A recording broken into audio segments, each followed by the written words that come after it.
Sometimes I still hear your voice. It's telling me. Falling more than 30% since the start of the year, with a number of factors leading to that decline. The EV giant has received several analyst downgrades, including one from Wells Fargo on Wednesday. There's also concerns about a slowdown in EV demand. Let's talk about where investor sentiment is likely to lead to now. Ross Gerber, Kawasaki Wealth and Investment Management CEO, joining us now. Ross, we always like to talk Tesla with you, but I wonder where you think about where Tesla has fallen right now. Is this just about Tesla coming back down to reality where fair value should be? Or are there fundamental questions about its growth potential now? Well, unfortunately, I think it's kind of both, in that the original story that I think most investors bought into with Tesla didn't really include Elon and Twitter. And I think for a long time, we all hoped that it really wouldn't affect Tesla and the demand for its products. But we all know that that has now happened, and the demand for Tesla products is obviously lower, and they've had to discount and do many things to hurt margins and returns and ultimately, profits for Tesla. So, you've got that problem, which is where's the bottom when they don't advertise and they don't do anything to create demand, but the CEO of the company every day goes out and hurts demand through his actions, literally every day. Yesterday it was Don Lemon and Mr. Free Speech, but I don't like the guy who interviewed me, so he's fired.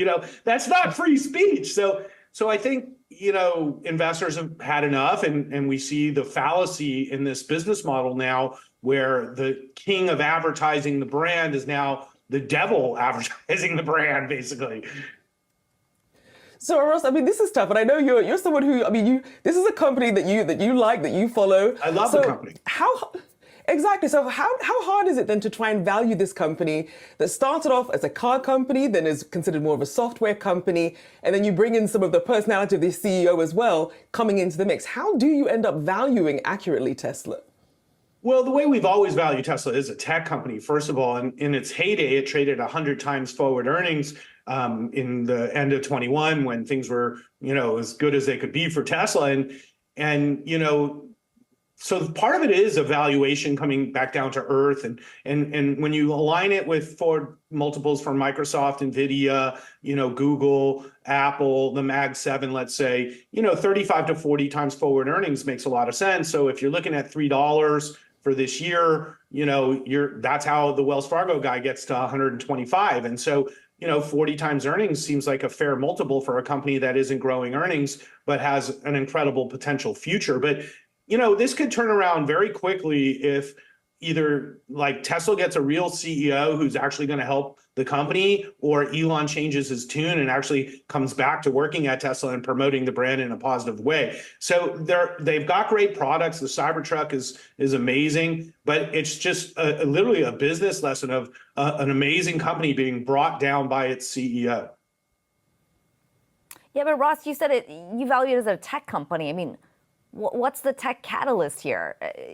For months we heard from so many Tesla bulls who said, look, this is an AI company, but there's not an AI product out there. When you think about autopilot, it's not at the level 5 that was claimed to be. No, it's not an AI company, and Elon's made it clear he's not going to build AI at Tesla, which is even more upsetting to me, especially because Tesla could have owned OpenAI in hindsight, and boy, that's worth now $100 billion.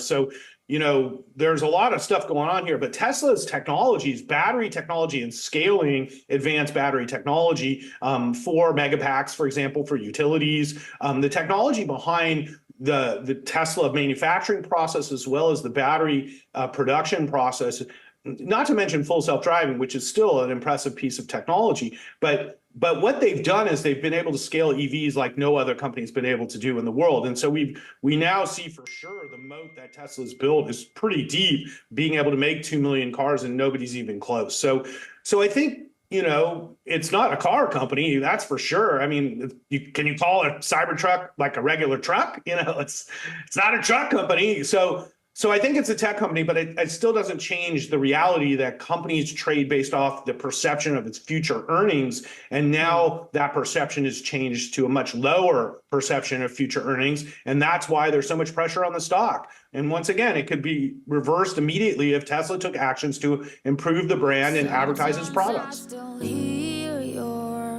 voice. It's telling me you'll catch